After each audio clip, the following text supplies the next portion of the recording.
Have you ever sat at a dinner table where every smile felt fake? Where every joke was aimed at you? And the people who were supposed to love you treated you like you didn't belong? Imagine sitting there while your own sister laughs, your own family joins in, and your teenage son has to watch every second of it. Now imagine the room going completely silent, because the one person nobody expected to speak slowly stood up, set his glass on the table, looked directly at my sister, and said words that changed every relationship in our family forever. Trust me, what happened after that dinner was something none of us could have predicted. But before we begin, welcome back to Betrayal Stories.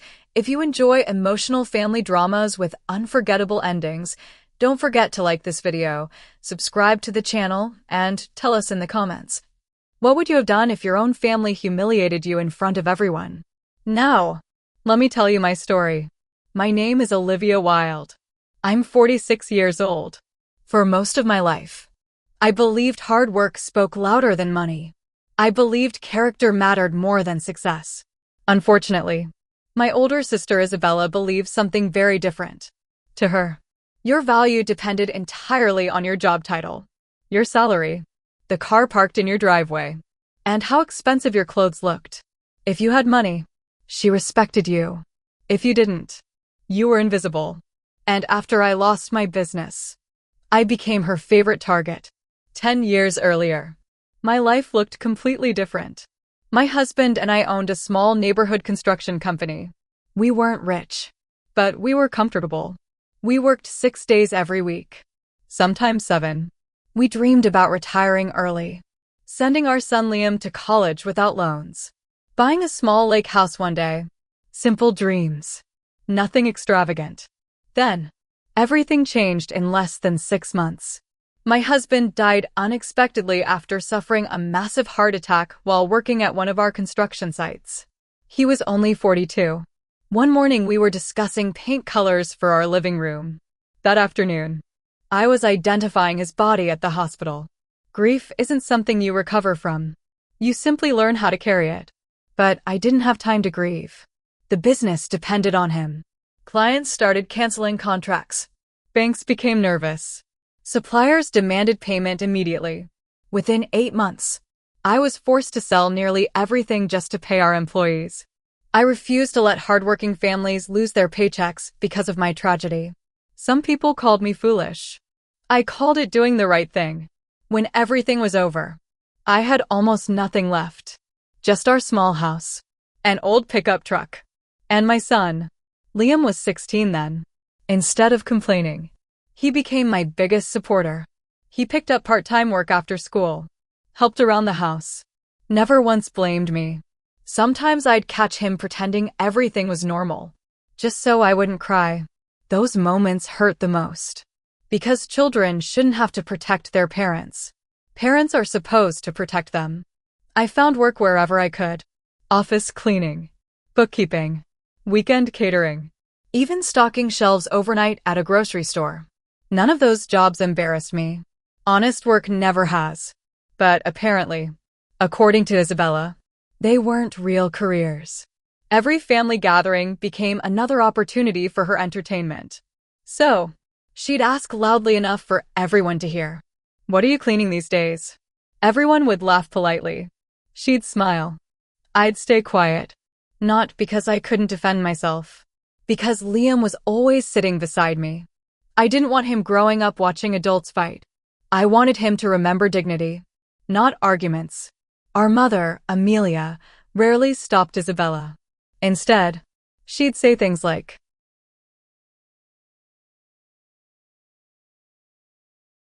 "That's just her personality. Don't take it personally. It's only a joke." Funny how jokes always seem to target the same person. 3 years passed. Liam graduated high school with excellent grades. Instead of immediately attending college, he accepted an internship at one of the largest engineering firms in the city. It wasn't glamorous. Mostly paperwork, coffee runs, organizing project files. But he loved every minute of it. His boss believed in young people, encouraged them, mentored them. Liam admired him deeply. Sometimes he'd come home excited. "Mom, Mr. Carter remembered my name today. Or, he asked me to sit in on a meeting. Small victories. But I celebrated every single one. Because after everything we'd survived, hope finally felt possible again. One Friday evening, Liam walked into the kitchen wearing the biggest smile I'd seen in years. "Mom, I need a favor." I laughed. "That smile usually costs me money." He grinned. "Not this time. Our company is hosting a charity fundraising dinner tomorrow. I've been invited. Employees can bring one guest." I smiled. "That's wonderful." He looked nervous. "I want you to come with me." I immediately shook my head. "I don't belong at those fancy events." "You absolutely do. I don't even own a decent dress." "We'll find one." "Liam," he interrupted. "You've spent your whole life showing up for me. Please, let me show you off for once." I almost cried. Instead, I nodded. "Okay." He hugged me so tightly I could barely breathe. Neither of us knew. That invitation would become the beginning of something much bigger. The next morning, before we left to shop for a dress, my phone rang. It was Amelia. "Olivia, don't forget. Your father's birthday dinner is tonight." I froze. I had completely forgotten. Every year, the entire family gathered at Isabella's enormous house. Skipping wasn't really an option. "I'll be there," I answered quietly. She hesitated. "Oh, one more thing. Isabella invited some important guests. Please, try not to mention work." I frowned. "What does that mean?" "You know, people ask questions. I don't want anyone feeling uncomfortable." Uncomfortable. Not me. Them. Because apparently, my ordinary life embarrassed everyone else. I slowly hung up. Liam had heard enough of the conversation. He sighed. "Mom, we don't have to go." I looked at my father's old photograph sitting on the hallway table. "No, we'll go. It's Grandpa's birthday. What could possibly happen?" I wish, more than anything, I had listened to my son's silence instead of my own hope. Because by the end of that dinner, my sister would call me a worthless loser in front of dozens of people, including the one man whose opinion mattered most to Liam's future. And none of us, especially Isabella, were ready for what happened when that man slowly stood up from his chair and finally decided he'd heard enough. The rest of Saturday felt strangely heavy. Liam and I spent the afternoon shopping for a dress I could wear to the charity dinner the following evening. Our budget wasn't large. We visited 3 different thrift stores before finding a navy blue dress that fit perfectly. It wasn't designer. It wasn't expensive. But when I stepped out of the fitting room, Liam smiled. "Mom, you look beautiful." I laughed. "That's because you're my son." "No." He shook his head. "It's because you've forgotten what confidence looks like." Those words stayed with me. Somewhere along the way, surviving had become more important than living. I had stopped looking in mirrors. Stopped buying clothes unless absolutely necessary. Stopped believing I deserved nice things. Not because I was poor, but because people like Isabella had convinced me that struggling somehow made me less valuable. Liam never let me believe that.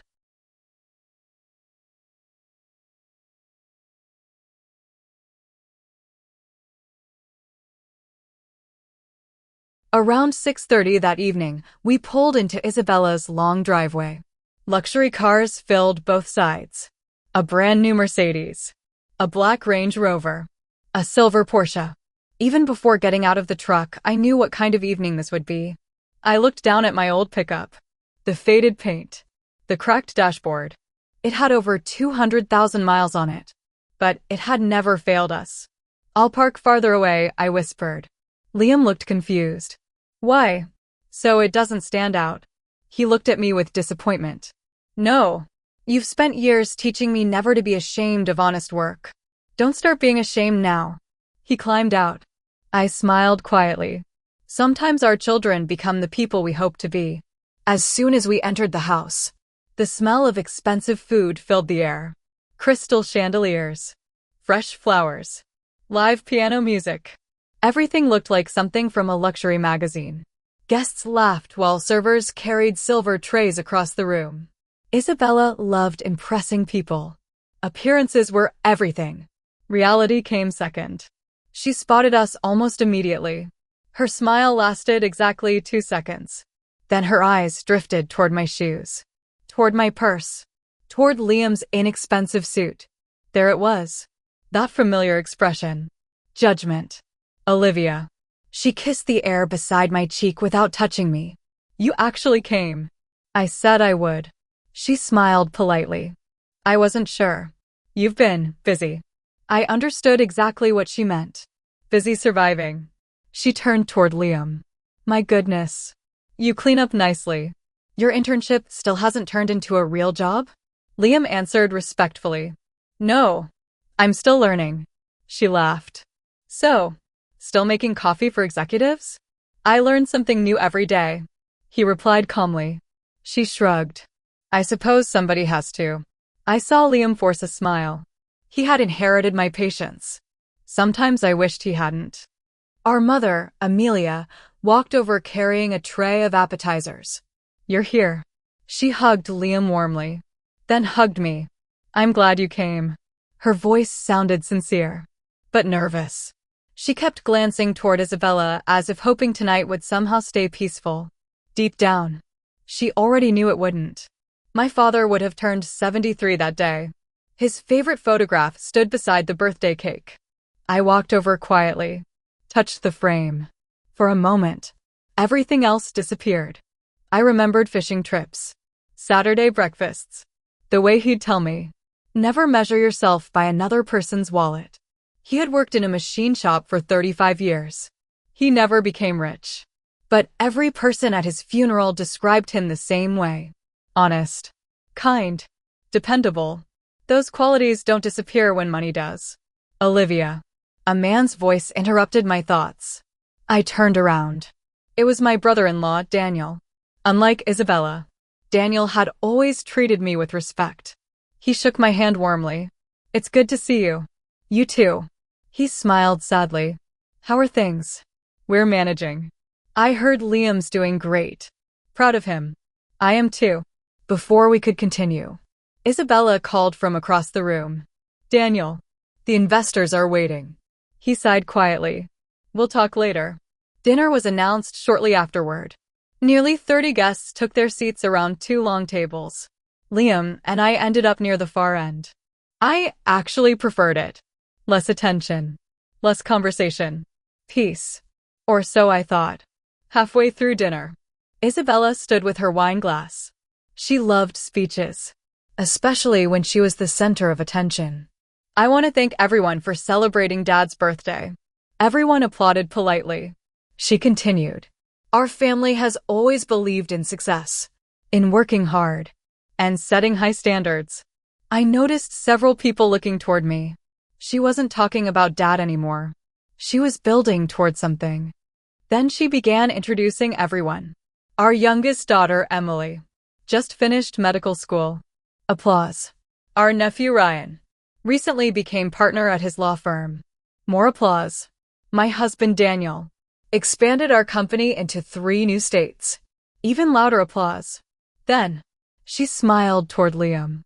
And Liam, our future engineer. He nodded politely. People clapped. I felt proud. Then Isabella looked directly at me. And Olivia.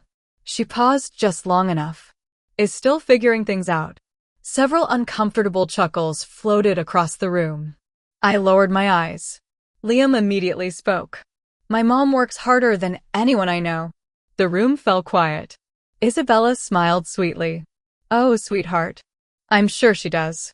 But working hard isn't always the same as succeeding. Several guests looked away. No one wanted to witness family drama. I reached under the table, placed my hand over Liam's. It's okay, he whispered. No, it's not. Dinner continued. Conversations slowly returned. I hoped the worst had passed. I was wrong. Very wrong. About 20 minutes later, the front door opened again. Daniel walked inside with 2 guests who had been delayed. I apologize. Our final guests just arrived. Everyone turned. One man. One woman. The man looked familiar. Very familiar. Liam suddenly stopped eating. His eyes widened. "Oh no," he whispered. "What?" He swallowed hard. "Mom." "That's him." I frowned. "Who?" "My boss." Everything inside me froze. The man smiled warmly as Daniel introduced him around the room. "Everyone, this is Michael Carter, CEO of Carter Engineering, and one of our newest business partners." My heart skipped. Michael Carter. The man Liam admired more than anyone professionally. The man responsible for evaluating interns. The man deciding who would receive permanent positions after graduation.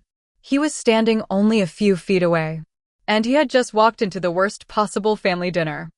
Michael greeted everyone politely. Then his eyes landed on Liam.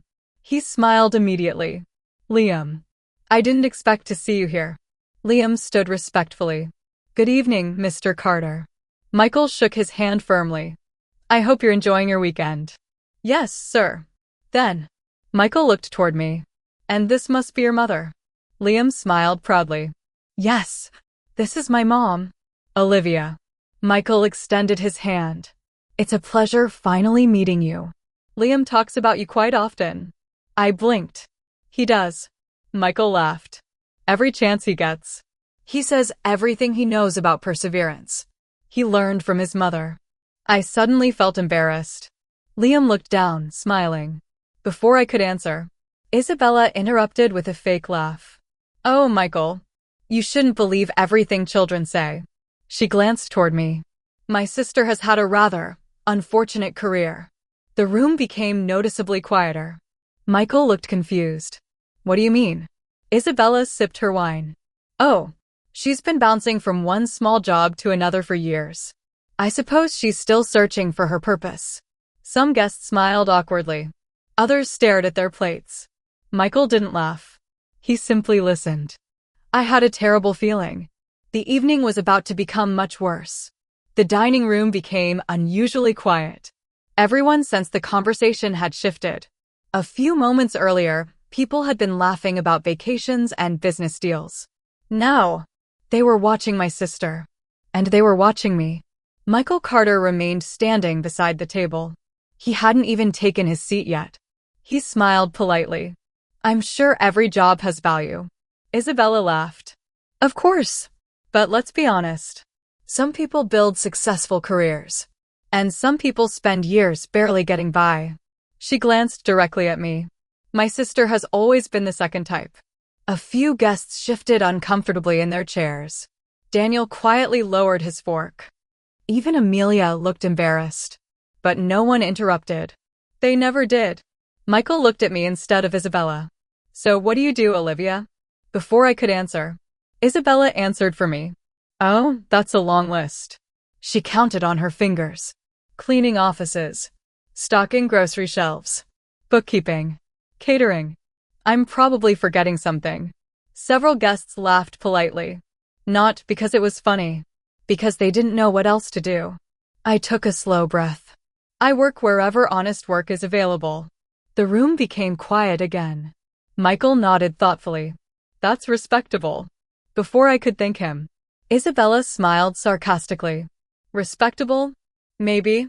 Successful? Not exactly." She raised her wine glass. "I've always believed ambition matters. I simply don't understand people who settle." Liam suddenly pushed his chair back. His voice stayed calm. "My mom never settled." Everyone looked at him. He continued. "She lost my father. She lost her business. And she still made sure I had food every night." Silence. Complete silence. My heart broke hearing my son defend me. He should never have been put in that position. Isabella rolled her eyes. "Oh, Liam. You're young. You don't understand. The real world rewards winners." She looked towards several guests. "Not excuses." Then she looked back at me. "You had every opportunity. You just never made much of yourself." I felt every pair of eyes on me. Old Olivia would have apologized.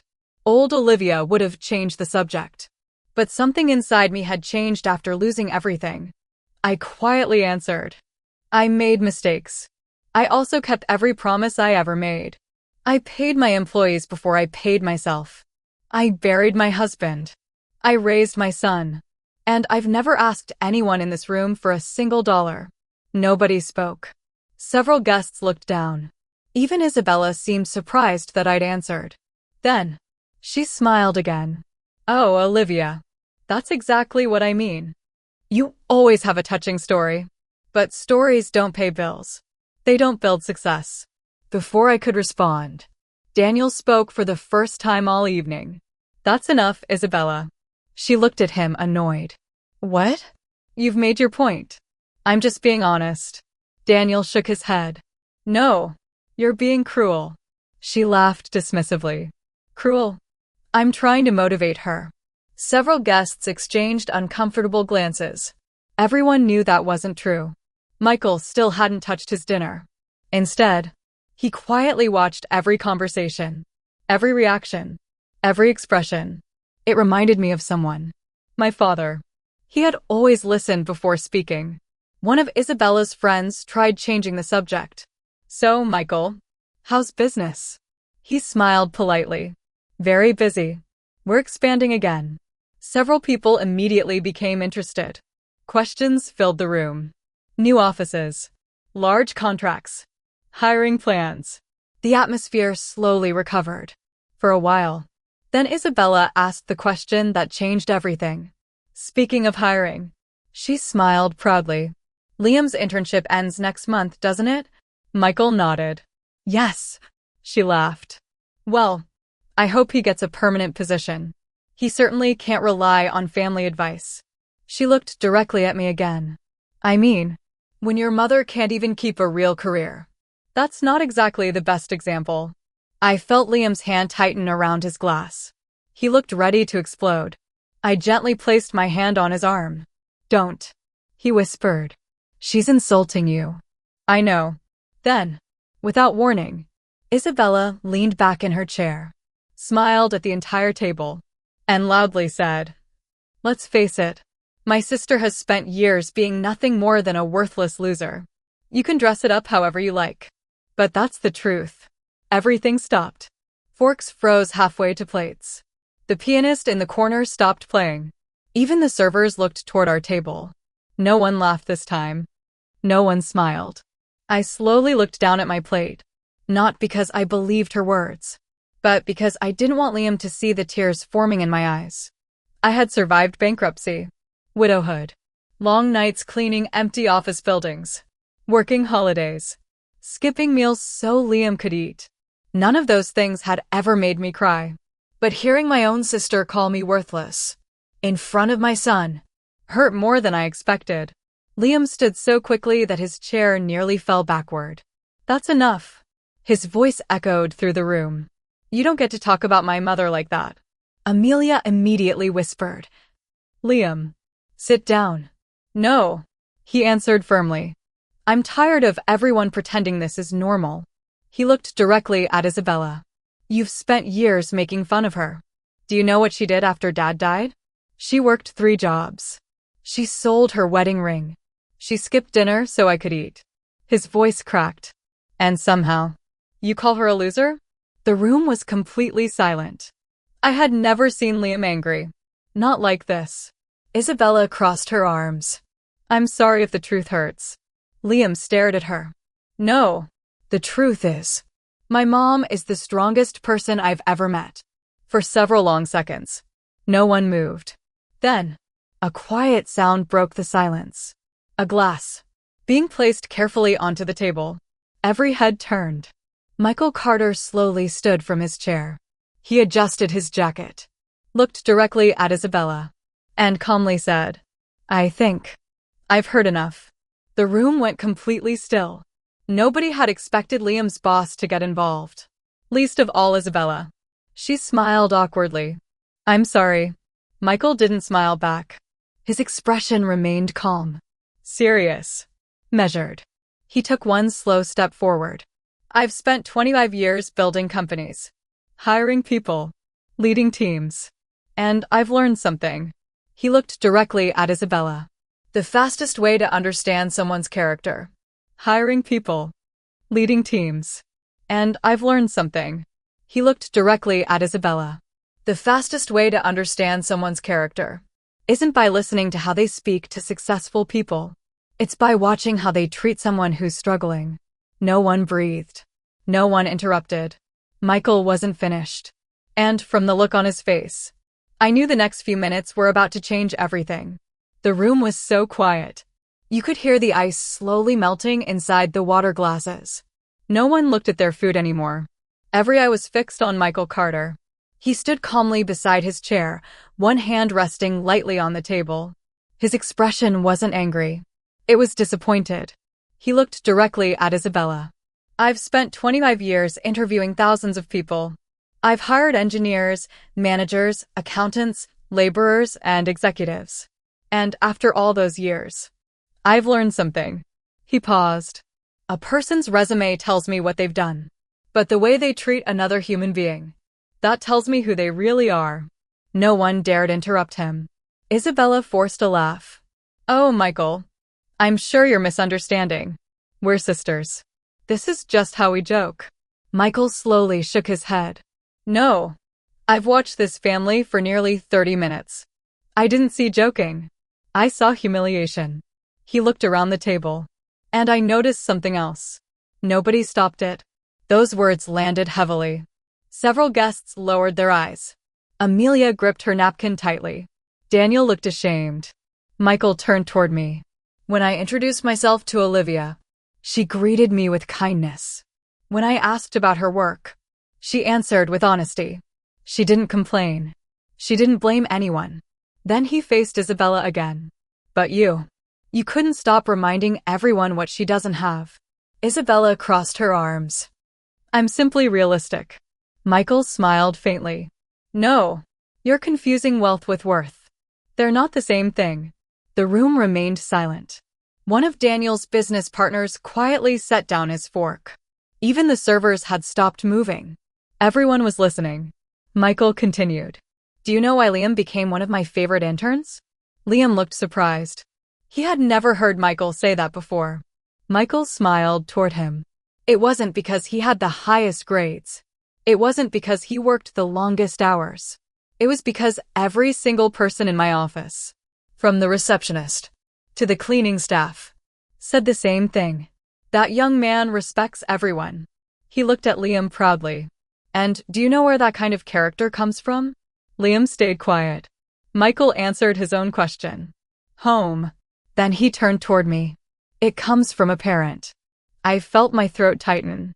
For years, I had questioned every decision I'd made, wondered if I had failed Liam. Listening to Michael, I finally realized maybe I hadn't. Isabella tried to laugh again. That's sweet. But character doesn't pay mortgages. Michael looked at her calmly. No, but character builds businesses. And without it, businesses eventually collapse. Daniel quietly closed his eyes. He knew exactly what Michael meant. Michael continued speaking. Last month, our company interviewed 53 graduates. Liam wasn't the smartest. He wasn't the most experienced. But after every interview, the hiring committee kept mentioning one thing. They trusted him. He smiled. Trust is harder to teach than engineering. Liam looked completely stunned. You never told me that. Michael smiled. You hadn't earned the right moment to hear it. Then, Michael reached inside his suit jacket. He removed a cream-colored envelope. I wasn't planning to do this until Monday morning. He looked toward Liam. But I think tonight is the right time. Liam frowned. What is it? Michael handed him the envelope. Open it. Every person at the table watched. Liam carefully opened the envelope. His eyes moved across the page. Then, they suddenly widened. He looked at Michael. This can't be real. Michael smiled. It is. My heart started racing. Liam? He slowly handed me the letter. My hands trembled as I read the first line. Offer of full-time employment. My vision blurred. The salary printed near the bottom nearly made me stop breathing. It was more money than I'd earned in the last 4 years combined. Liam whispered. You hired me. Michael nodded. No. I promoted you. You'll begin next month as a junior project coordinator. Several guests gasped quietly. At 22 years old, that position was almost unheard of. Michael continued. The committee unanimously approved it. I signed the paperwork yesterday. He looked directly at Isabella. Before I knew anything about this family, Isabella's confident smile began to disappear. Michael folded his hands. I hired Liam because he demonstrated integrity. He accepts responsibility. He treats people with dignity. He never looks down on anyone. He paused. And tonight, I discovered exactly where he learned those values. He looked at me. From his mother. Tears rolled down my face. Not because of the job. Because someone had finally seen me. Not my bank account. Not my old truck. Not my second-hand clothes. Me. For several moments, nobody spoke. Then Daniel quietly began clapping. One clap. Then another. Soon, other guests joined him. Within seconds, the entire dining room erupted into applause. Not polite applause. Real applause. The kind people give when they witness something genuine. Amelia covered her mouth with both hands. She looked at me with tears streaming down her face. I'm so sorry, she whispered.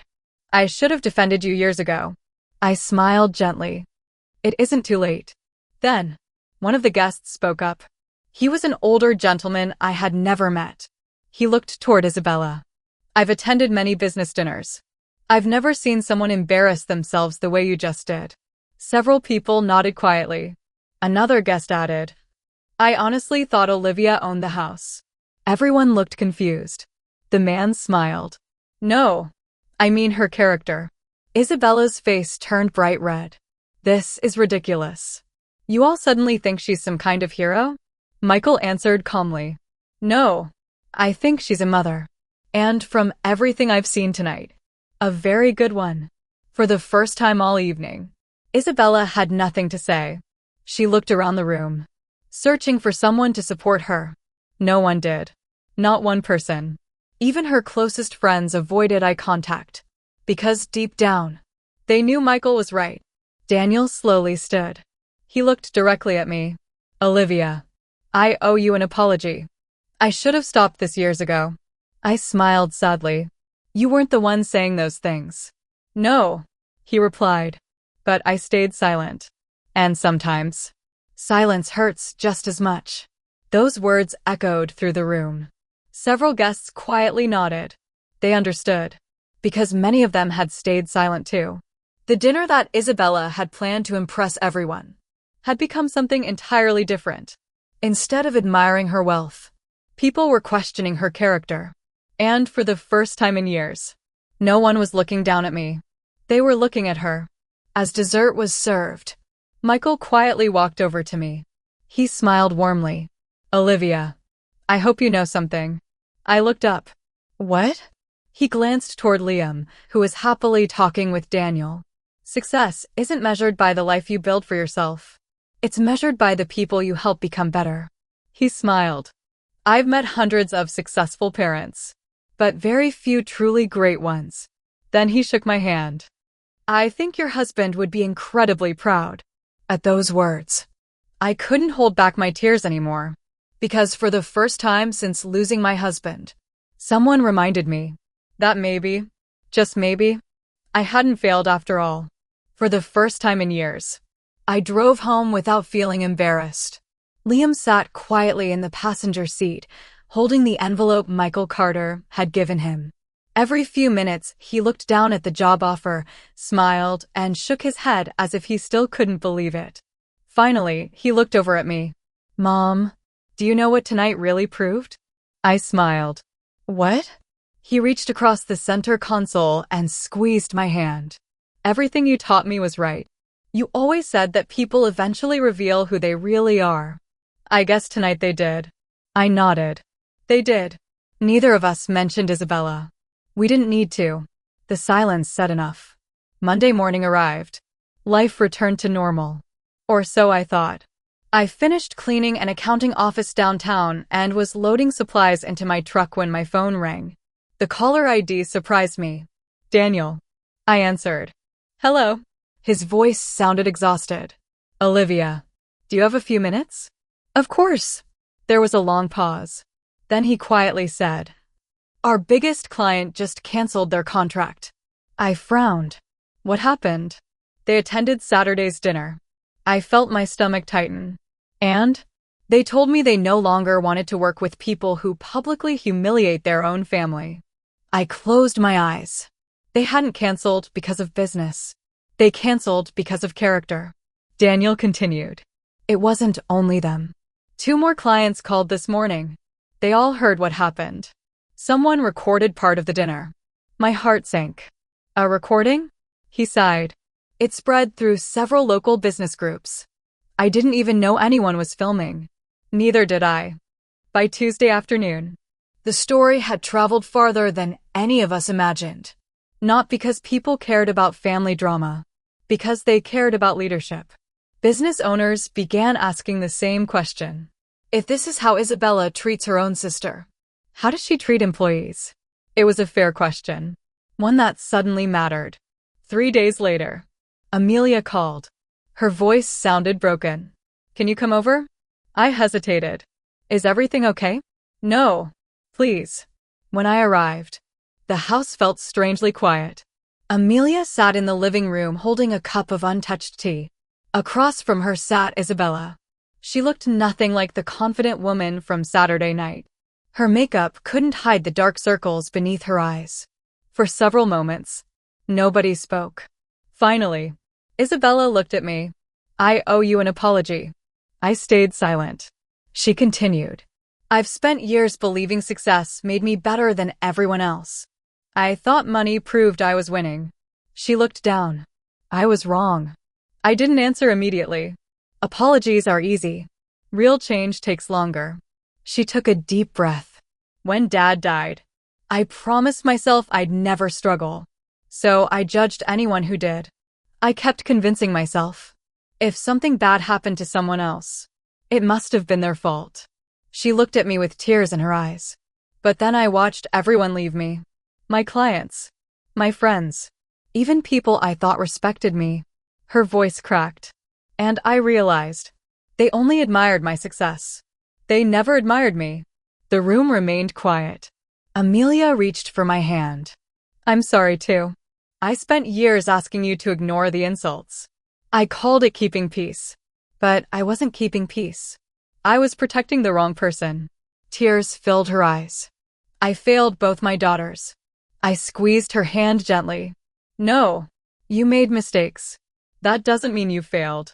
Then Isabella looked at me again. I don't expect forgiveness. I haven't earned it. But I'd like the chance to. For several seconds, I simply looked at her. Then I remembered something my husband used to say. Forgiveness doesn't erase yesterday. It decides tomorrow. I smiled softly. I'm willing to start over. She covered her face and cried. Not quiet tears. The kind that come after carrying pride for too many years. Over the next several months, life slowly changed. Liam began his new position at Carter Engineering. Within weeks, Michael trusted him with projects most new employees never touched. Every Friday evening, Liam came home excited to tell me what he'd learned. One night he smiled and said, Mr. Carter says leadership isn't about knowing every answer. It's about asking the right questions. I laughed. Your grandfather used to say something similar. One afternoon, Michael invited both of us to lunch. Halfway through the meal he smiled. Olivia, I've been wanting to ask you something. What? Our community outreach program needs someone to coordinate volunteer projects. The position is part-time.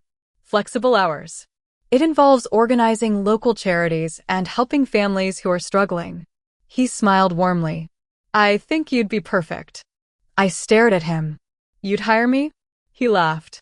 I'm not hiring someone because she needs a job. I'm hiring someone because she's exactly the kind of person people trust.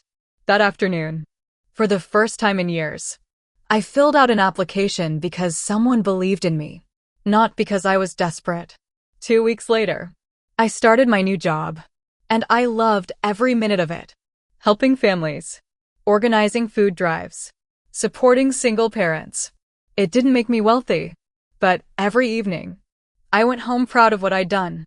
Isabella changed too. Not overnight. Real change never happens overnight. She began volunteering at local shelters. She apologized personally to several former employees she'd treated poorly. Some accepted. Some didn't. She respected both responses. Because she finally understood. Forgiveness cannot be demanded. It has to be earned. One Sunday afternoon, our family gathered again. This time, at my small house. Not Isabella's mansion. We cooked hamburgers in the backyard. Children played tag across the lawn. Daniel laughed with Liam while trying to fix an old barbecue grill. Amelia sat beside me watching everyone. She smiled. This feels different. It is. What changed? I looked toward Isabella. She was helping wash dishes inside the kitchen. Not giving orders.